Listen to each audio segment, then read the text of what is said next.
We begin by selecting the data you want to display in the graph. This step is essential because Excel uses the selected values as the source for the chart. Once the data is highlighted, go to the Insert tab, find the Chart section, and choose the Bar Graph option. Several styles are available, but we'll select the first option to keep things simple. Excel will instantly create the bar graph and insert it into the spreadsheet. From here, you can quickly adjust its placement. Click on an empty area inside the chart. Hold the left mouse button and drag the graph to position it wherever it fits best on the sheet.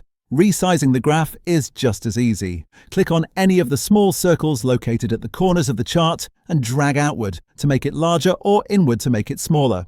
Adjusting the size helps improve readability and ensures the graph fits well with the surrounding data. Next, let's change the graph title. The default text reads Chart Title. Click directly on the title, type your own name for the graph, and press Enter. A clear and descriptive title makes the graph easier to understand at a glance. You can also customize the color and overall design of the graph. Click on a blank area of the chart, then open the Design tab.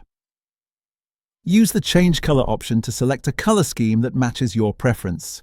In the same tab, open Chart Styles to explore different visual layouts and choose the one that looks best for your data. One last important thing to remember is that Excel graphs are dynamic.